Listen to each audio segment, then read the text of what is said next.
On today's show, I'm going to tell you how the comeback Clips finally made their appearance in the 2025-26 season against the Detroit Pistons on today's Locked On Clippers.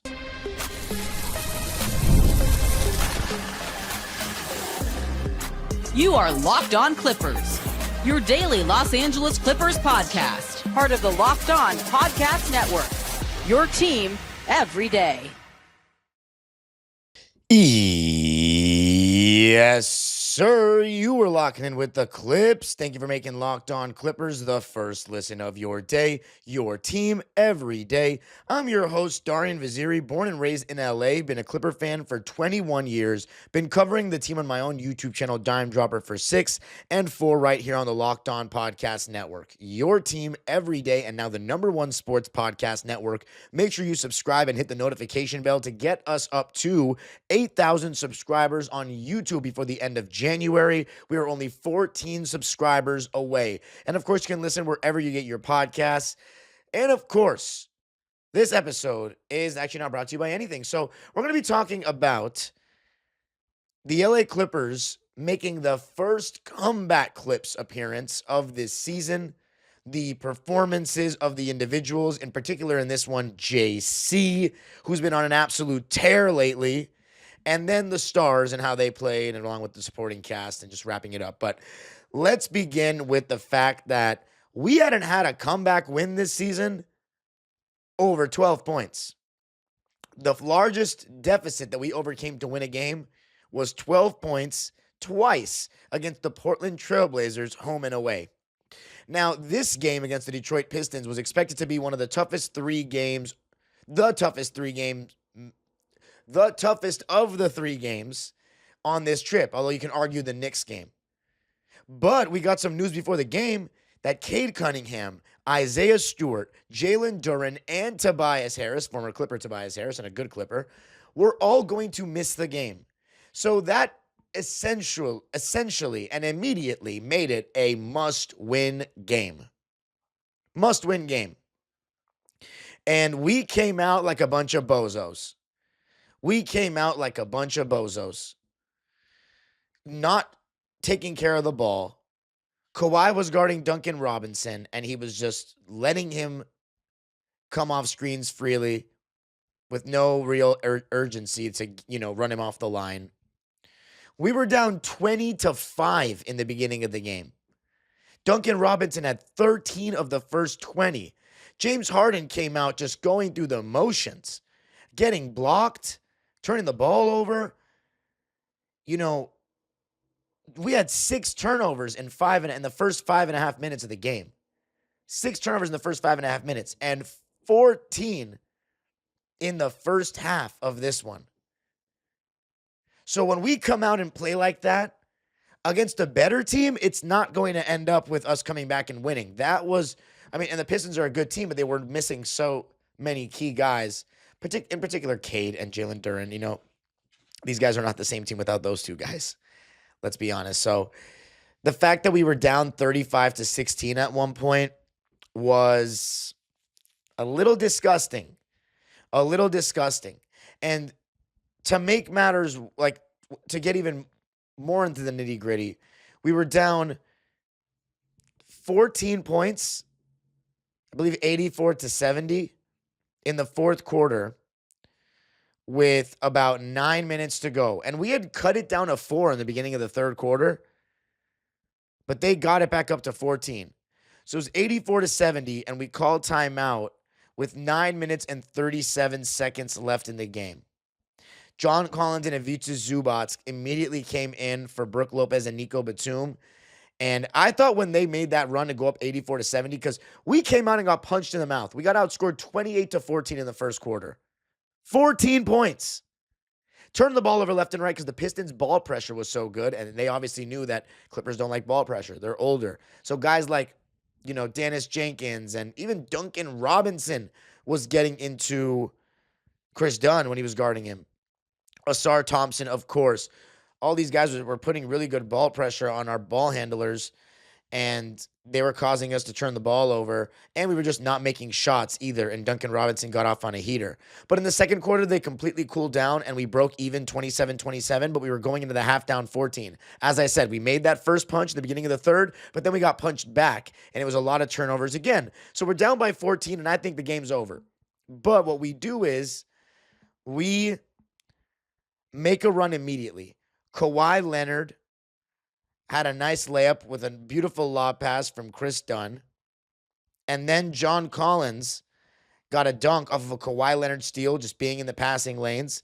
Then Ivica Zubac deflected an alley-oop attempt and got a steal. Kawhi Leonard hits a three in transition, and then Zoo does a really good job hedging on a screen, causes a shot clock violation, and then Kawhi Leonard makes 2 free throws on the ensuing possession or the subsequent possession, and then Duncan Robinson turned the ball over on a Jordan Miller steal, just predicting the next pass when we were hedging on the ball screen. He was rotating and took the ball away.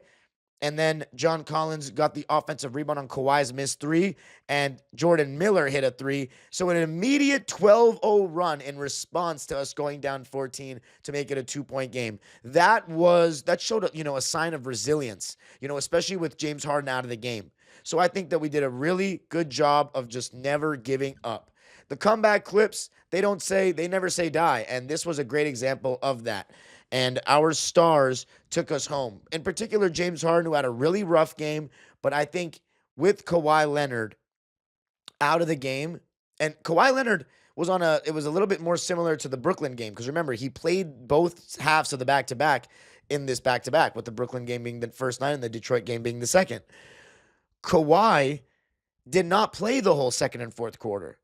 He actually came out in the second, basically switched spots with Harden. And then in the fourth quarter, and this was the part that honestly worried me a little bit, because in the first half, Kawhi and James Harden were not good enough, which is part of the reason why we were down by 14.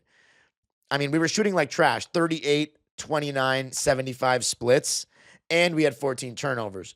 But James Harden was 1 for 10 in the first half and 0 for 4 from 3 with just 5 points and 4 turnovers. And Kawhi had 12 points on 4 shot attempts.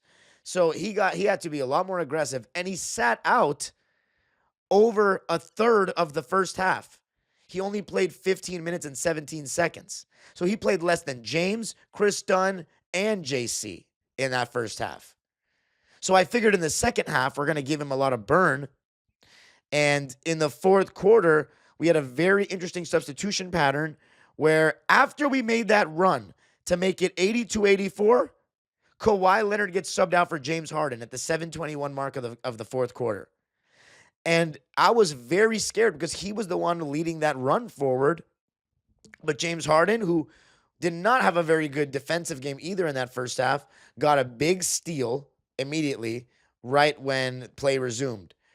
So I was like, okay, maybe we can just sustain it for a couple more minutes, because I know. And the reason why Kawhi Leonard is going out is because I think clearly it's like they want to be cautious because he rolled his ankle against the Knicks. So I'm just happy he even played. But it did make me nervous because we went immediately back down by 7 right after he came out. So I was like, oh my God, like this again. But John Collins hit a huge 3.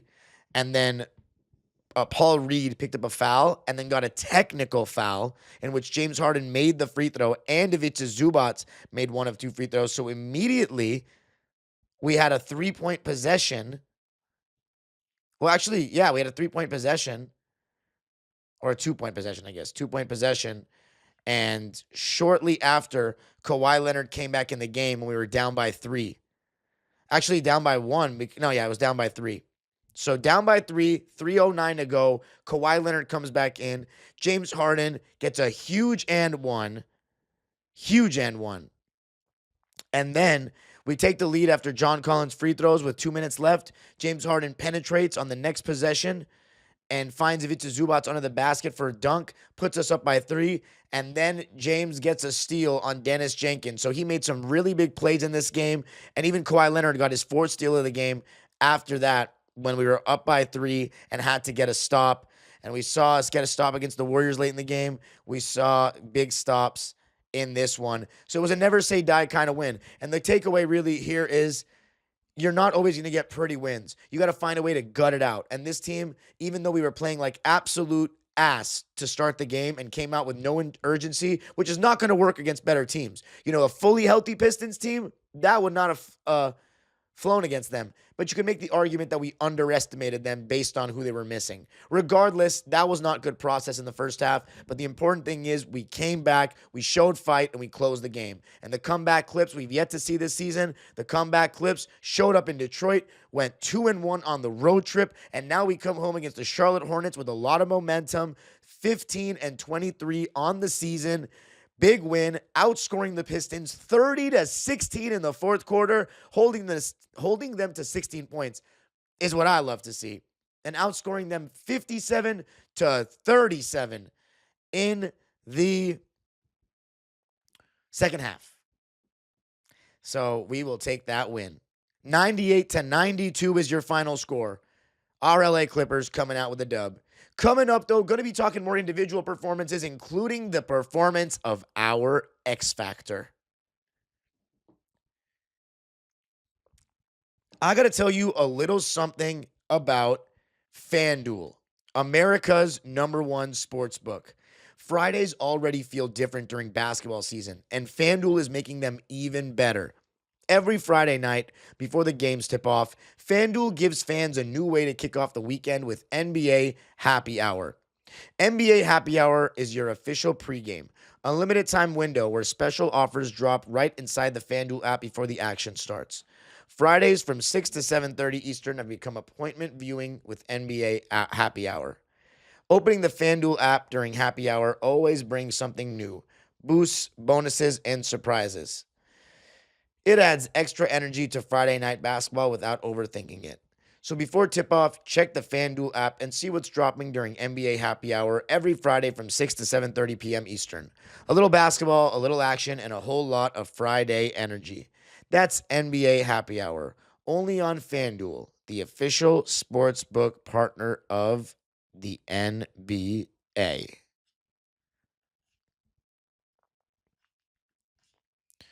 Thank you for making Locked On Clippers your first listen of the day, and thank you for making Locked On the #1 sports podcast network. If you haven't already, go check out our new Everydayer Club. It gives you access to an ad-free audio feed for Locked On Clips, compatible with Apple Podcasts, Spotify, and every other major podcast app.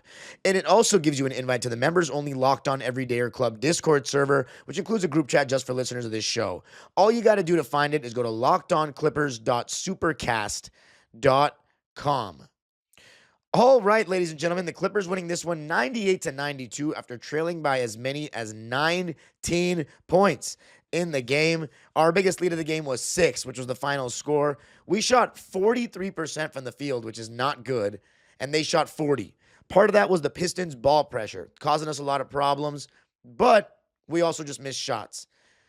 35% from 3 for us. They shot 23% from 3, which was awful. But they're not, they already have some weaknesses shooting the basketball when it comes to their team outside of Duncan Robinson. The Detroit Pistons already aren't a great three-point shooting team, and Duncan Robinson made 5 out of their 8 threes. 5 out of their 8 threes. So as I said before, the only category they shot better in than us is free throw shooting, which is pretty rare because we're the best free throw shooting team in the league right now. We shot 69% from the line, and they shot 72% from the line. However, we had 11 more free throw attempts. They had 11 more field goal attempts. I'll always take the free throws in those scenarios because they're higher percentage points, even though they're only worth 1 to the 2 of a field goal or 3 of a field goal. But we'll take that. We just got to shoot better from the line, which is rare for us to miss 11 free throws in a game. But I said for weeks that a lot of the bad start for the Clippers through the first 27 games was that teams were just shooting lights out against us and guys were just having outliers shooting nights against us. And we were shooting absolutely terribly, particularly John Collins. Now that the script is flipped on that point, John Collins is now hitting shots and other teams are returning to earth. Yeah, we're starting to win some games. We got out-rebounded yet again, unfortunately, 47-37. They doubled us up in offensive rebounds, 16-8. Again, it's a consistent theme for us. We got out-rebounded on the offensive glass every single game of this trip and every single game of this trip, if I am not mistaken. Just going to double-check right now the Nets game. And yes, we got out-rebounded in that game as well. So we got out-rebounded every game of this trip. So that is something that we need to just put more emphasis on. But let's talk about John Collins. For me, he was the player of the game. Coming out with the right energy, never giving up on a play, having active hands on defense, and rotating sharply and contesting shots at the rim. Basically, everything that we felt we were getting with John Collins is starting to come to fruition right now. We are starting to see the John Collins we thought we were getting these last 10 games. He's been absolutely lights out from beyond the arc, shooting 68% from three in the last 10 games, and he's up to, or in the last 9 games, and he's up to 41% from three on the season after shooting 27% when we were 6-21. I mean, he has completely turned this season around. I've been said he's our X factor. When he plays well, it changes the entire ceiling of this team because we gave up a lot to get him, and him knocking down threes at a high clip makes it so that we only have one somewhat unreliable shooter outside of Zoo, who's not a shooter at all, and it's Chris Dunn, but he's been shooting well this year. And then it also just lets our defense set and makes our defense better because the more we're making shots, the more we get to set our defense and prevent teams from getting out in transition against us. And on top of that, you have a guy that's more engaged and locked in on defense because he's starting to make shots, which is natural for any basketball player at any level to start feeling better about themselves when they start making shots. John Collins had 25 big ones in this game to go along with 7 rebounds. I've been challenging him to rebound more. I've been saying it, or I've been saying on the show that I want him to rebound more, and he gave us that, including 15 points in the second half. He had 1 assist, and here's my favorite stat of them all. 4 steals and 4 blocks. 8 stalks, as they say. Absolutely unbelievable. He shot 9 for 14 from the field and was 5 for 8 from 3 in his 37 minutes. What a performance from JC. He is the X factor for this team. But coming up, going to talk about everybody else, the stars. How did they do? The sequence of the game that I didn't mention, or the parts of the game I didn't mention from an X's and O's perspective. Going to be talking about all that coming up. I got to tell you a little something about game time. During basketball season, there's nothing like being in the building. The energy, the crowd, that first big run that everyone's on their feet at Intuit Dome. Just being at Intuit Dome is insane. Fans want to be there for those moments, not stuck refreshing screens or guessing what tickets are going to cost. That's where Game Time comes in. The Game Time app gives fans the advantage back, making it incredibly easy to score amazing tickets, fast, simple, and without the guesswork. Browsing the Game Time app is straightforward and intuitive. Finding tickets takes just a few taps. I used Game Time for opening night last year for Intuit, believe it or not, and it ended up getting me a good seat.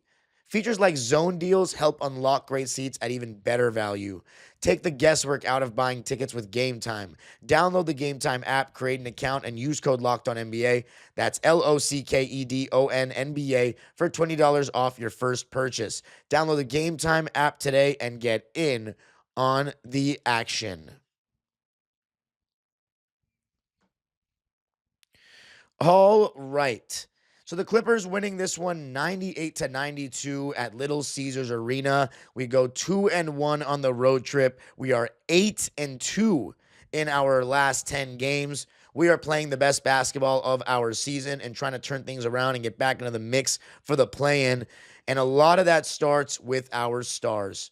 As I said, in the first half, our stars were not good enough. Kawhi wasn't aggressive enough. He was guarding Duncan Robinson, and we had Harden on Asar, Chris Dunn on Jaden Ivey, Zoo on B-Ball Paul Reed, and John Collins on Javonte Green. And the only person I felt was a problem on defense in that first half was Kawhi. Just like, if you're going to guard Duncan Robinson, I know you might need some help over screens, but you got to stay attached. You know what I'm saying? We know who he is. We have the scouting report on him. Everybody knows. And they have no on-ball creators outside of Jaden Ivey. He's got to be better. And if you're wondering, why would we have Kawhi guarding the guy that's going to run around the most? Because then your other option was having Kawhi guard the point of attack primarily in Jaden Ivey, which honestly might have been a better idea in hindsight, but it is what it is. We still won the game. Whatever. As far as defensive coverages on their side, B-Ball Paul Reed was hedging hard on JH and Y, And when he was doing that, he did a really solid job of getting physical, and their ball pressure was also good. So Kawhi and Harden were just getting trapped and turning the ball over. And they also, just everyone, Dennis Jenkins, who I was very impressed with defensively, they just did a really solid job of using their athleticism and youth to kind of bother us. And it wasn't just our older guys getting bothered.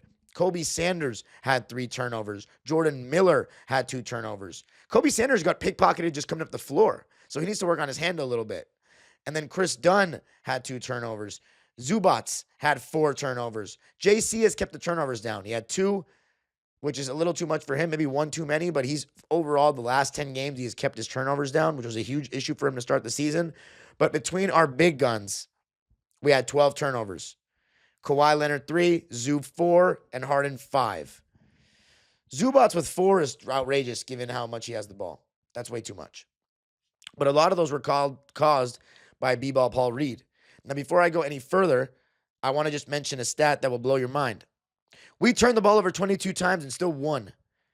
They turned the ball over 25 times, which is, of course, the most we forced in any game this season. I mean, my goodness. A lot of that comes because they didn't have Cade. They can't handle the ball. But we were active defensively. 25 turnovers, and we scored 32 points off those turnovers. It's a lot. As far as B-ball Paul, by the way, he had 5 steals and 2 blocks. So similar to John Collins. And Javonte Green had 4 steals and 2 blocks. So they were very active with their hands. But in the second half, we kind of just calmed down. Because even if a guy is hard hedging ball screens with Kawhi and James, that should not cause us to be so flustered. You know? As far as our defensive coverages, Zubats was primarily in drop coverage, except for with Duncan Robinson. And then Lopez was hedging on basically everything, but then there was a stretch where he wasn't, and he looked confused, and it didn't look like anything was looking good. But yeah, I mean, mixed with the fact that, so Duncan Robinson was hot early, but that mixed with the fact that Harden was just, some of his shot attempts just were very lazy looking. Like he didn't expect to get blocked, or he was just kind of going through the motions, and it's like, you're going to put it up a certain way, that stuff's going to get blocked. There was one time where he had Duncan Robinson on him early in the game, and he didn't blow by him. He just waited too long. The defense started loading up. I still thought he would try to attack the gap, but he didn't. He took a contested 3 and missed. So he had a really rough start, and then Zoo had 2 fouls in the first 7 minutes and 11 seconds. So like in the first quarter, I just think we couldn't have been playing more awful. You know, turn the ball over. Harden was awful. Kobe Sanders was missing 3s and getting pickpocketed at half court. Jordan Miller was having trouble staying with the ball and getting over screens defensively. So they were just all over us, and then we couldn't make an open shot. And speaking of couldn't make an open shot, we went 9 deep in this game, of course, with Kobe Sanders, Jordan Miller, Brook Lopez, and Nico Batum coming off the bench. And only one of those players scored at all. And that was Jordan Miller, whose shirt I'm wearing right now. Kobe Sanders had a donut. Brook Lopez had a donut. And Nico had a donut. Kobe Sanders, there's not much to say about him, in my opinion. It wasn't his best game. And that's 2 games in a row he wasn't great coming off. Actually, like 3 games in a row he wasn't great. Coming off this road trip, he wasn't great after that career high against Golden State. 10 minutes played for Kobe. He had a donut, 3 boards, and 3 turnovers on 0 for 1 shooting, and his only shot attempt was a 3. But I think he can bounce back against the Hornets. And again, Kobe Sanders is playing a role that he was not expected to play this season, and I think he's still doing well, all things considered. And then Brook Lopez. He was awful offensively. 0 for 4 from the field, and all his shots were 3s. He had 0 points and 3 rebounds. Thankfully, he did not turn the ball over. The shot he took in the corner where he was like jab stepping and then took a contested 3 was absolutely diabolical. The people that are still making a case for Lopez's spacing are out of their minds, in my opinion. The comment section, you guys are not speaking intelligently. You guys are just going off of 5 games, and there's no basis to what you're saying outside of James Harden isolations. You guys keep saying that, well, Lopez is respected differently. Dude, he's not. They want to let him shoot. He's missing everything. Teams are going to let him shoot. They're just walling off James and Kawhi at a different spot on the floor.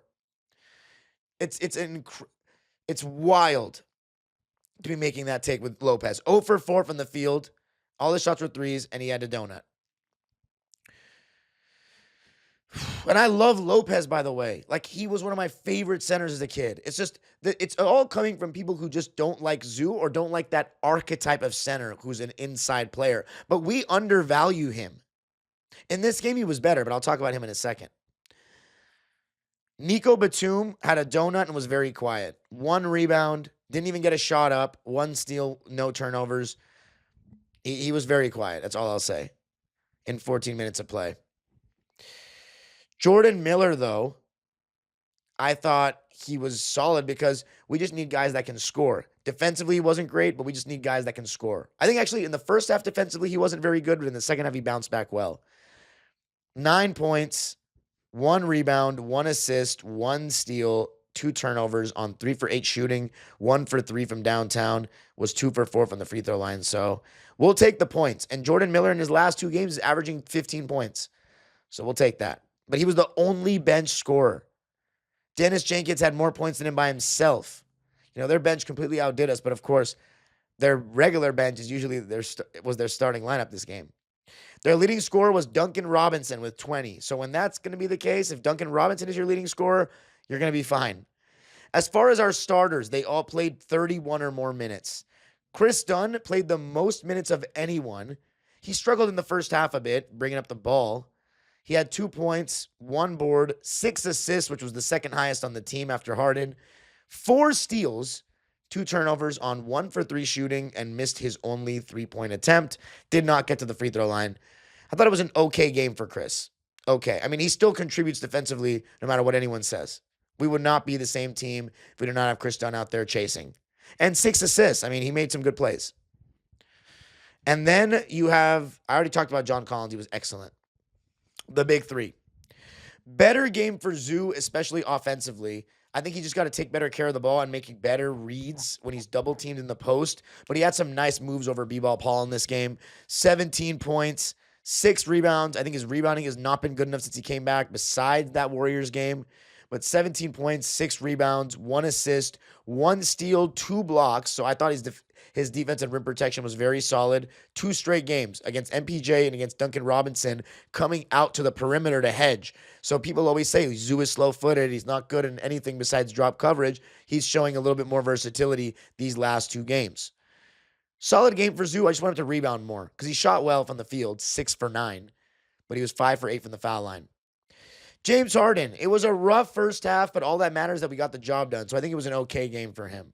19 points, 7 boards, 7 assists, 3 steals, although I don't think it was a good defensive game for him overall. I think he had a good defensive fourth quarter, but in transition, you know, at times he's just so slow getting back after a miss that we end up getting cross-matched when we shouldn't, honestly. We should just hustle back and get to our matchups. But when he's jogging back like that, he just takes the guy that's closest to him, and we could be cross-matched at times. He had, as I said, 19 points on 4 for 20 shooting, 1 for 7 from 3, but he led every single player in the entire game with free throw attempts. He was 10 for 11 from the foul line, and that was big for him in a game where his shot wasn't falling, and he took 13 twos, so it wasn't like he was only shooting threes and settling. He was actually trying to get downhill, but he just was missing shots that he normally makes, and the athleticism and physicality of the Pistons did some good things against him, you know? They made things hard for him. And also the thing about James is when it's going bad for him and he's having moments like that, he looks like he's just going through the motions, and that makes it look it's very questionable. But those big plays he made late, that's all that really matters, and we ended up winning the game because of them. Kawhi Leonard.